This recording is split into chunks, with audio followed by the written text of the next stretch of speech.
As we enter the waning months of this administration, however, many of us are happy to know that there is an end in sight to the multitude of regulatory measures from this administration that have added to the bureaucratic red tape and new fees that have discouraged economic activity on federal lands.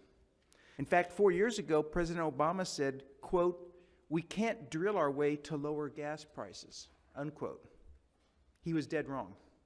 Today, American families are enjoying the lowest gas prices we have seen since 2009, thanks to record oil supply.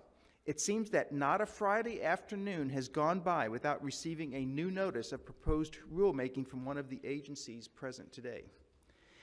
And I agree that regulatory authority is absolutely critical, especially when it comes to ensuring safety. But there is an appropriate balance to achieve, and right now it seems we are very much out of balance. Countless staff hours and federal budgetary dollars have been invested in these many rulemakings, and while some may move forward and some may remain contested, the overall net effect of all of these regulations is tying up federal lands in even more red tape. Energy production on federal lands has remained a critical component of our nation's energy strength. It has helped lower energy prices for American families, created job opportunities, and brought in billions of dollars into the federal treasury, all of which is now in jeopardy. We know 2 years ago, oil was over $100 a barrel. Today, the price is around in the $30 per barrel. But we're really talking about economics, not politics. And the economics are such that companies now are just simply choosing not to drill. That's 7,500 permits just waiting for companies to use, except that they don't particularly want to with the prices this low. And it's not like they don't have the space to do it. They're holding leases for over 62 million acres of public land. That's an area the size of Wyoming. And they're only currently producing oil or gas on a third of those acres. Majority would have us do more to support the industry, provide more access, issue more leases, approve more permits, and make it cheaper and easier for companies to drill. But I would say we've already done too much. Tax benefits, underpriced leases, waivers from environmental laws, we make it easy for oil and gas companies in this country. So I think it's fair to say that we need to bring some balance to this equation. Our laws and regulations for oil and gas have not been modernized in decades, in the best case, and nearly a century in the worst. You know, we did criticize the administration for not opening up more public lands for energy development and exploration. The administration taking credit for the drop in oil prices from $100 a barrel to $30 a barrel is like a rooster taking credit for the sun rising every day. The gentleman mentioned that there are thousands of acres, size of Wyoming, I think I heard, available for oil and gas production, that only a third of those are being used. Well, guess what? There's not oil and gas under every acre available. And business people make business decisions. They go after the oil and gas that's available in the lease sale that they buy. They're not just going to pop a well in every acre. That is not feasible. So I think that's misleading the American people to say that there's however many thousands of acres available and only a third of it's being used. Lands and waters managed by your agencies belong to all Americans. This is a value your agencies embrace and seek to protect. These lands and waters are also subject to a multi-use mandate that through effective management can include responsible energy development, but it is only one of the many uses that you are mandated to protect and encourage. We also have to remember that private use of our public lands is a privilege and not a right. BOEM's functions include offshore oil and gas leasing, resource evaluation, review and administration of oil and gas exploration plans and development and production plans, renewable energy development, National Environmental Policy Act analyses, and environmental studies. BSEE has worked to promote safe and environmentally responsible production of our nation's energy resources on the Outer Continental Shelf.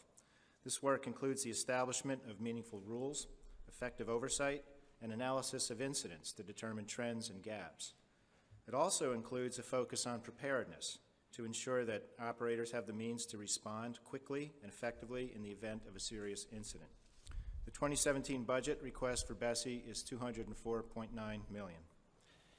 The Bureau of Land Management manages 13% of the nation's lands and nearly a third of its minerals and soils.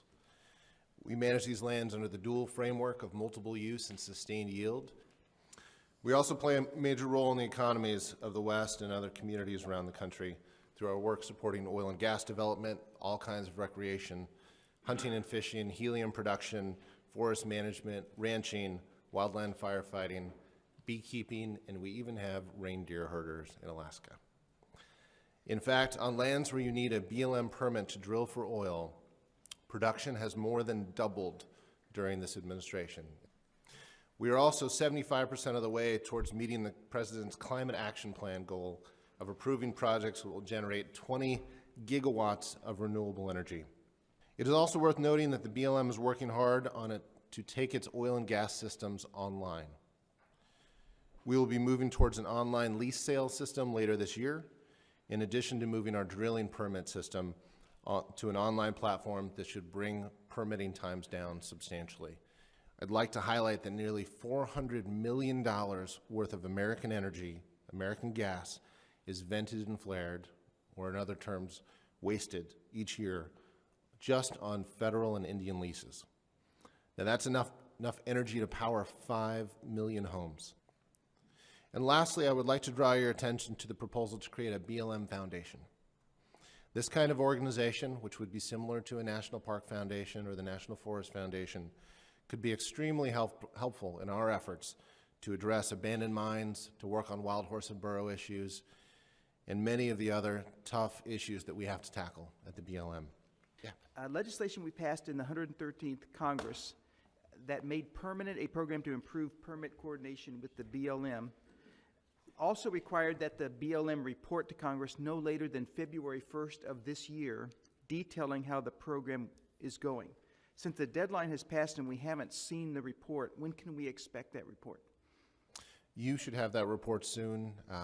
It is moving its way through the chains, and I will make doubly sure that that gets to you very soon. Well, mining disturbs less than 0.1% of the sage grouse habitat, an area about the size of a college campus. Yet your agency has proposed to withdraw over 10 million acres from mineral activity, an area the size of the states of New Hampshire and Vermont. In addition to the 10 million acre mineral withdrawal, you recently announced a moratorium on coal leasing. Sage grouse, as we were working through the very difficult issues related to what would be needed to make sure that that bird wouldn't get listed, the Fish and Wildlife Service expressed very, very strong interest and importance in their view of seeing that certain areas would be out of bounds for mining potentially. Look, I like the groovy technologies of wind and solar. I really do. I think they will play a part in meeting our energy needs. But if we cripple oil and gas production, I'm afraid that we may look more like Venezuela in the future than we do, say, the Jetsons. Marine mammal being hurt or killed due to G&G activity, seismic work, looking for oil and gas, but yet they'll issue a permit for wind and solar in the blink of an eye, knowing they're going to kill golden eagles, they're going to kill condors, they're going to kill migratory birds. When it comes to renewable energy, we are very proud of what that program has done. Before this administration started, there were zero large-scale solar plants that have been approved on public lands, and there were very few in the country at all. We have changed that. There are more than 30 large-scale solar projects that have been approved in the right places around the West, and there's almost an additional total of 30 geothermal and wind projects when you add it all up that are on top of that. So we are north of 15,000 megawatts that have been approved. Much of that has been built, and we're headed towards 20,000 megawatts by 2020, which is what the President has asked us to meet. You asked for $88 million for new federal land acquisitions. Now, only 17% of land is held privately in Arizona, and it's even worse in Nevada. The federal government already owns more than 650 million acres. people back home in Arizona are sick of the land grab from your agency. Now, the Congressional Research Service has informed my office that they could only find one BLM report from 1997 entitled Lands Potentially Available for Disposal, and that report was authored because of the direction from Congress. So my question to you is, how much land does BLM currently own that is potentially available for disposal? I really struggle with the term land grab, right? I don't really know. Well, I don't know what that means. You know, my question is how much land, we can dispute that all you want, but I'm after a question here about how much land do you have for disposal? And what is that inventory? How much is it? Yeah. So we will, I don't have that with You don't me know. today. We will Well, work to provide that to you, but I want You don't know. What you do is every year you come here in front of Congress asking for new acquisitions. When do you think I can have that inventory? we'll have to get back to you as soon as we can after this hearing, but No, we're going to follow again. Okay, sure. Okay. I see how we're trying to misdirect this. I would expect, as soon as possible, a list of all lands for inventory for disposal. If this is a two-way street, and it should be a two-way street, okay? We're asking the Bureau of Reclamation for that inventory. It's a bipartisan ask, and it is fundamental for this Congress to do its work by having that inventory. So just as an FYI, the meaningful part I want taken away. I want that inventory, and I want every year from now on, when we come for an ask, that we have an inventory of land that is subject for disposal back to states and back to communities. Is that agreed? We will be happy to provide you what we have in it, but I do want to put a small caveat that when we make our land use plans, we very often will look at a broad sweep and say at a high level, 100,000-foot level, these lands could be available for disposal.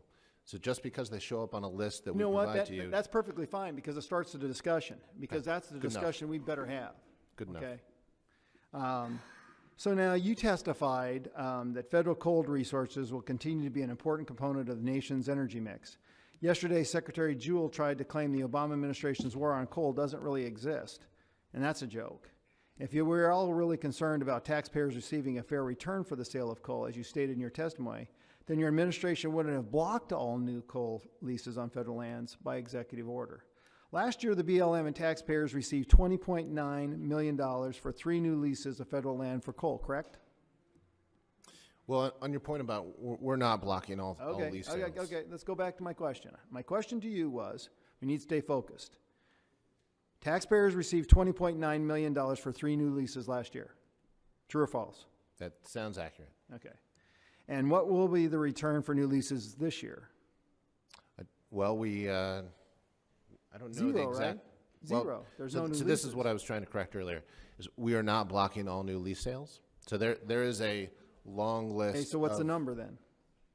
I believe there are 18 projects that are able to still move forward. So there's about 7 billion tons, 20 years of supply that is already in industry hands. There's another 3 to 4 years of supply that's going to can continue moving through the system. But I'll tell you that I one of the understand, issues. but it's a streamlining issue about money, because, I mean, when you start looking at royalty rates, I mean, those are lifebloods for Western states. But coal lease sales have gone down because industry has asked us to stop leasing. Companies have said, that project is ready to go, but we would prefer that you put that on the shelf. We want to see how the market dynamics are going to play out. So we have billion. I would absolutely give that to you, in that aspect. But it's been kind of a lot of the forces coming out of this administration in regards to the war on coal. So absolutely, the market forces, but they're being driven by this administration saying, listen, we're predisposing one energy source or several other sources over a predominantly past one. Hoping that there will be ways to incentivize these projects, because they are win-win. Win-win and wind, some of them, in terms of how they're received in the local community. Wonderful.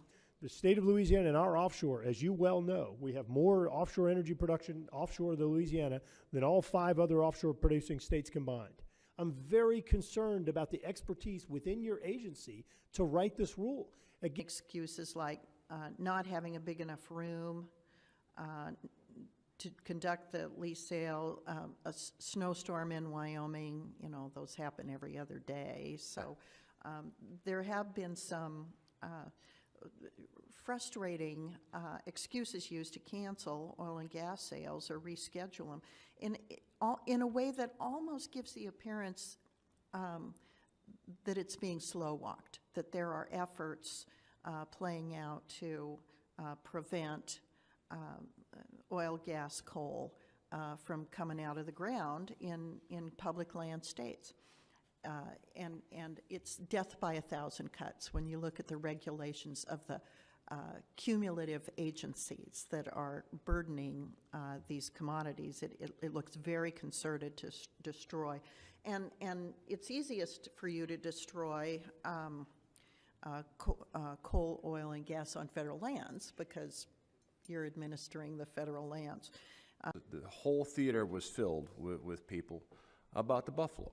And this is my problem, is that you have leasing from cattle, and the requirements of the lease are you can only have a certain number of cattle per acre, that there's fencing involved, the U.S. Fish and Game has sensitive habitat that's been identified, and you can't graze year-round. So, but the proposal is that if you graze buffalo, somehow that you don't have to have fences, or you don't have to have number of buffalo per acre. You can graze year-round. And you're educating me on this. So, But when they see the rules being applied differently from what they would think would be an agenda, that's upsetting. And that's why you have such pushback from Montana and the western states, because a lot of times it's viewed as a war against the West. You know, your agency has more than 9,600 employees. It manages about 245 million acres of land in the United States, just in the home state of Nevada.